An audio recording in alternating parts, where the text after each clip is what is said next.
taat kepada Khalifah Abbasiyah. Banyak orang-orang dari Kesultanan ini, Kesultanan Samudra Pasai, yang itu berbayat langsung ke Khalifah, itu mengirim orang-orang atau orang-orang Pasai itu banyak bermigrasi ke daerah-daerah lain di Nusantara.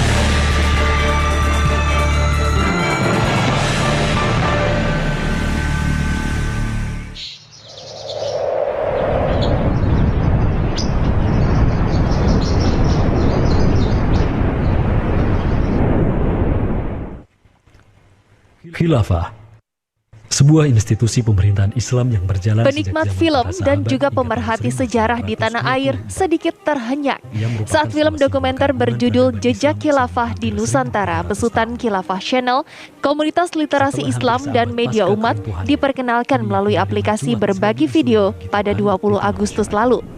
Belahan dunia timur dan barat membicarakannya.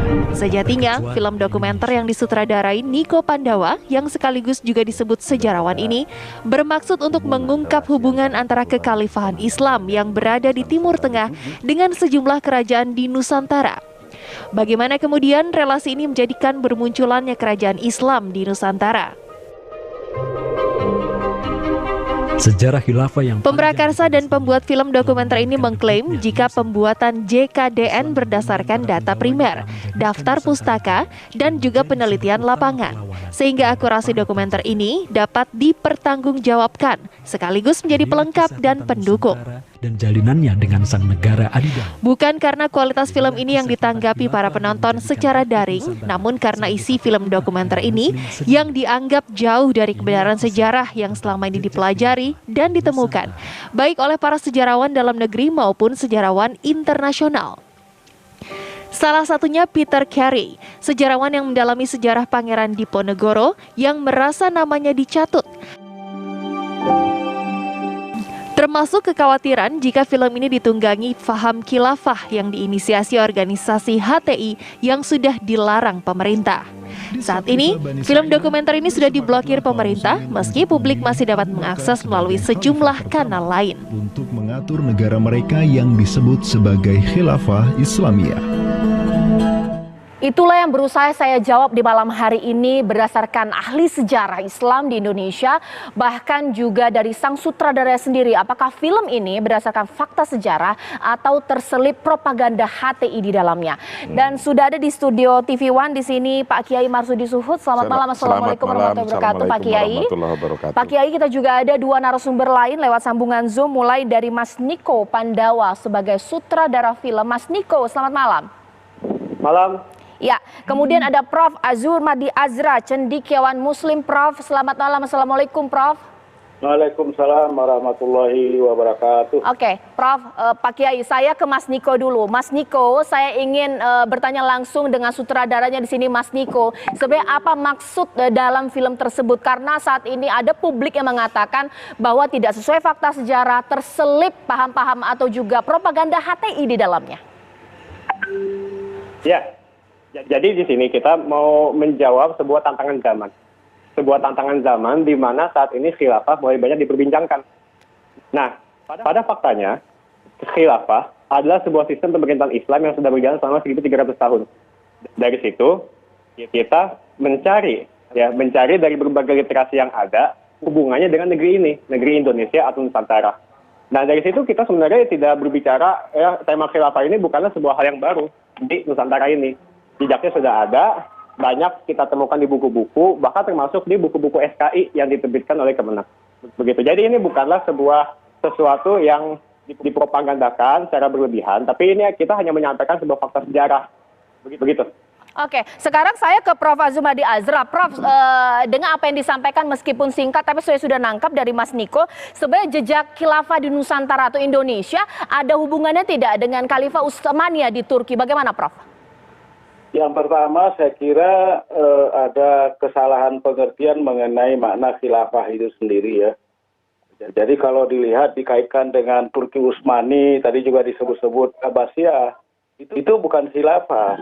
Itu kalau dari sudut sistem politiknya itu disebut dengan monarki kalau bahasa umumnya, kalau dalam bahasa politik Islamnya disebut mamlakah, kerajaan.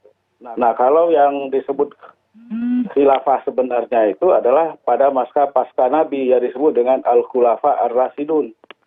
4 orang, yaitu Abu Bakar, Umar bin Khattab, Utsman dan Ali, ya, yang memang proses suksesinya itu berbeda dengan suksesi yang ada pada dinasti Abbasiyah ataupun pada dinasti Utsmaniyah atau Ottoman.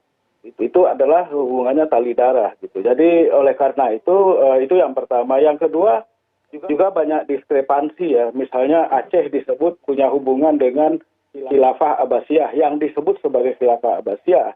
Padahal Abbasiyah itu berakhir tahun 1258 ya. Sedangkan Aceh itu baru, Kesultanan Aceh itu baru muncul 1496. Ya, jadi nggak mungkin dong Aceh berhubungan dengan dinasti Abbasiyah yang sudah tamat riwayatnya. Jadi oleh karena itu makanya faktanya tidak benar. Dia tidak benar. Memang Aceh pernah berhubungan dengan Utsmani, tapi pada dinasti Utsmani. Ya. Nah, saya nggak mau menggunakan Utsmani itu sebagai khilafah karena dalam literatur kajian Islam, sejarah Islam itu disebut sebagai mamlakah, sebagai kesultanan. Jadi bukan khilafah. Karena sifatnya, karakternya juga berbeda dengan Khulafaur Rasyidun. Nah Mas Niko, ya. Mas Niko, dibantah logika Mas Niko bahwa khilafah yang ideal menurut Prof adalah khilafah di zaman kenabian, bukan khilafah pada saat era Utsmaniyah di Turki. Ini bagaimana? Dari sini kita bisa melihat bahwa khilafah yang dimaksud oleh Rasulullah SAW yang disebut dengan Khulafaur Rasyidun itu adalah khilafah ala minhajin nubuwah.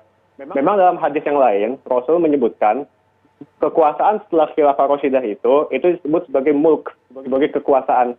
Tapi di sini kita melihat bahwa dinasti-dinasti ya yang disebut dinasti atau monarki pasca Khulafaur Rasyidun itu tetap lazim disebutkan oleh para ulama sebagai khalifah dengan negaranya yaitu khilafah. Kita bisa kan melihat Imam Suyuti itu menulis sebuah kitab sejarah namanya Tarikh Khulafa.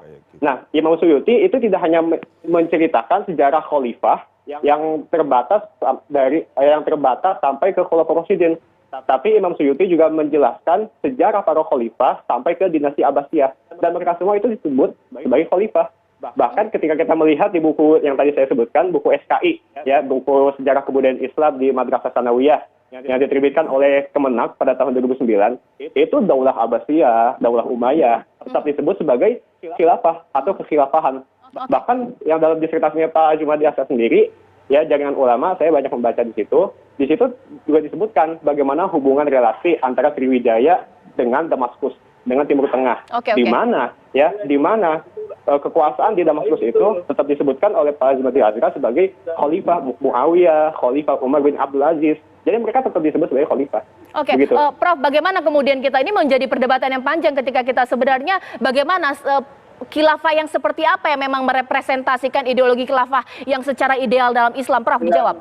Yang sebenarnya khilafah itu 2 orang, yaitu Umar bin Khattab dan Abu Bakar Siddiq, itu aja.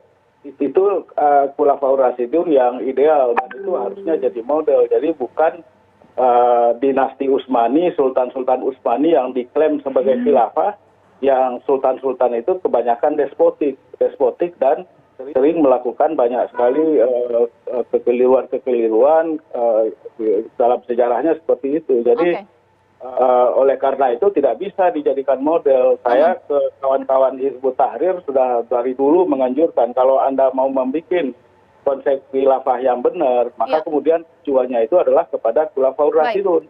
2 orang itu, jadi bukan ke yang lain, ke Sultan Abdul Hamid II dan seterusnya itu. Baik, nah Mas Niko mengangkat tema mengenai khilafah ini seakan-akan ingin membangkitkan lagi paham yang sebenarnya sudah disepakati bahwa tidak boleh ada menegakkan kekhilafahan di Indonesia. Ini bagaimana? Kalau kita melihat secara utuh film tersebut, yang dia itu terbentang selama 57 menit atau 1 jam lah kita genapkan, maka di situ kita akan mendapati itu tidak ada sebuah agitasi atau propaganda, tapi di situ kita hanya menjelaskan sejarah. Murni sejarah. Ya, kita memang di situ menceritakan tentang sejarah khilafah Umayyah, khilafah Abbasiyah, khilafah Utsmaniyah yang masa-masa awal pada abad ke-16. Dan itu kita menceritakan apa adanya. Ya, kita menceritakan apa adanya dan di situ disebutkan bahwa ya mereka punya hubungan dengan Nusantara Baik. dan sebagainya. Nah, Pak Kiai, ini kan menjadi pro dan kontra, tapi sebenarnya tidak mengapa kalau misalnya ini diangkat dalam sebuah film dokumenter. Tapi ketika ada tema khilafah menjadi berbahayakah?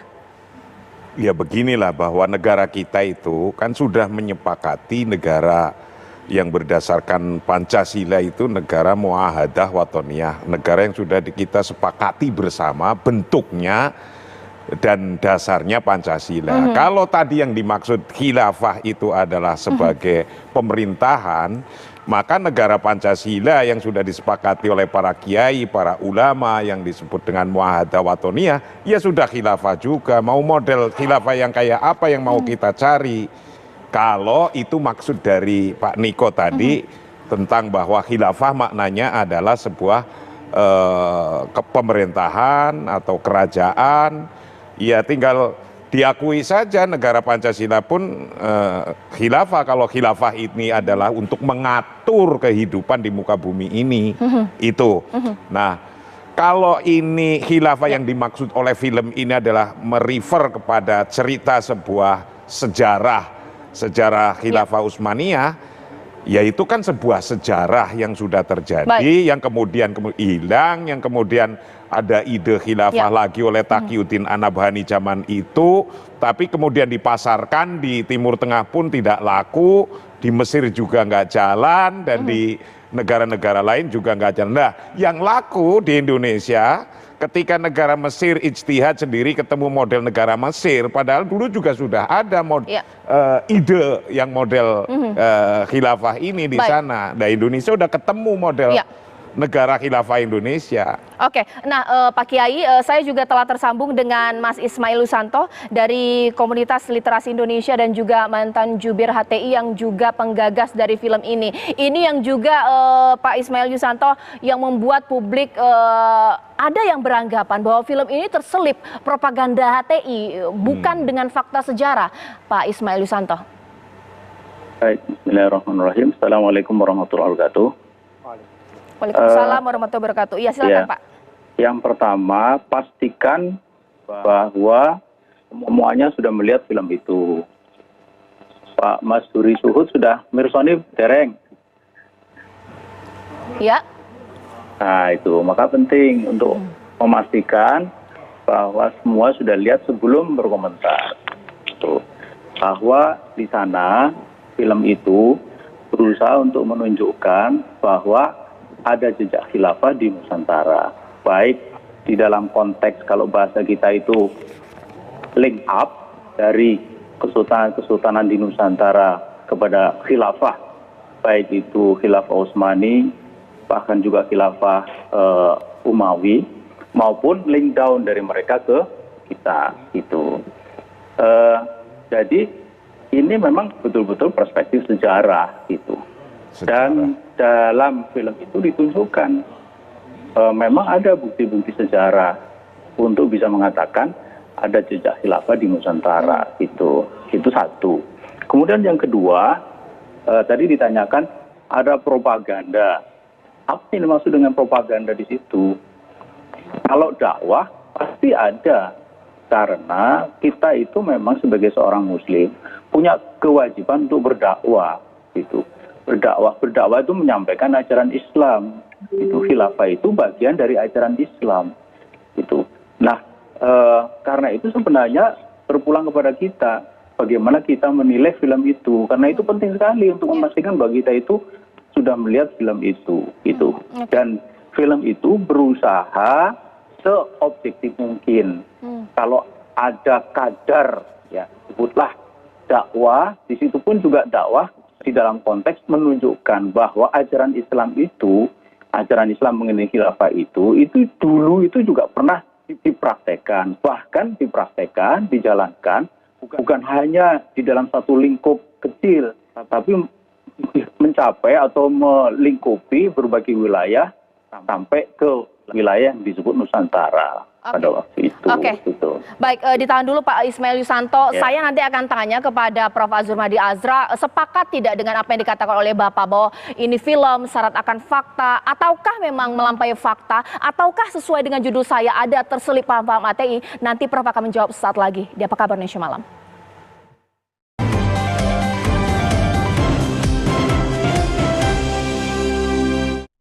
Oke, sekarang saya ke Prof. Azumadi Azra. Prof, jadi menurut Prof film ini faktual sesuai dengan fakta, melampaui fakta, atau sesuai dengan judul saya ini ada dugaan bahwa menyelinaplah di dalam film itu Pak Matei?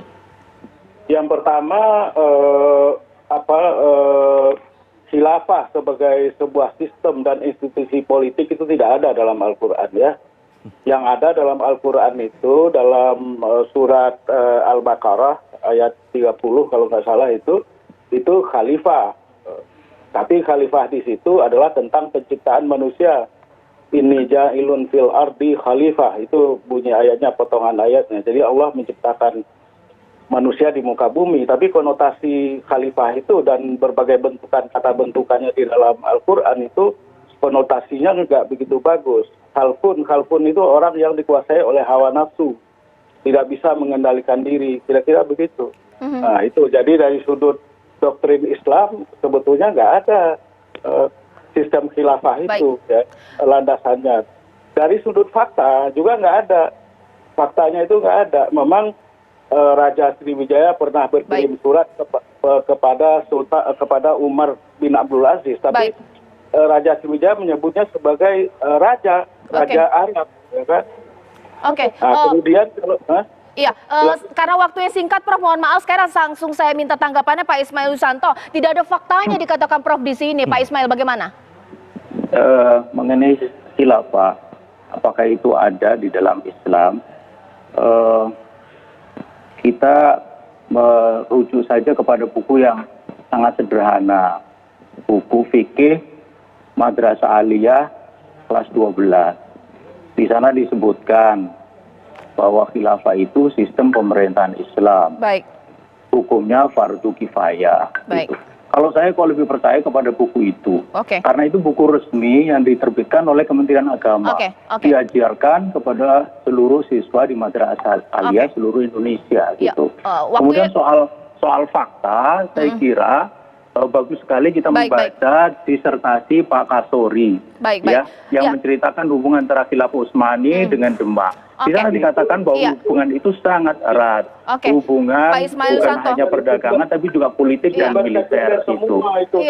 Jadi dan itu disebutkan sebagai khilafah. Ini mohon maaf Bapak-bapak, ini waktunya sangat singkat. Terakhir Pak Kiai. Jadi film ini boleh ditonton tidak? Karena ini begitu saja, ini sudah perdebatan di sini. Bagaimana? Beginilah, kalau sebuah sejarah mau ditonton, mau dibaca, mau apa, asal sejarahnya itu sesuai dengan apa yang ada ketika itu ya namanya sejarah ya sejarah, dibaca sebagai sejarah. Tapi dikatakan tak sesuai fakta, kata Prof. Azumadi Azra. Nah kalau ini yang dimaksud sejarah, kalau nggak sesuai fakta ya sejarah, ya yang ditonton ya sejarah yang nggak sesuai fakta. Kayak gitu aja. Oke. Baik, mungkin terakhir kepada Mas Niko, karena ini juga digugat Mas Niko, mulai dari sejarawan yang juga menggugat, Mas Niko juga sebagai narasumber di sana, diblokir juga. Ini bagaimana Mas Niko?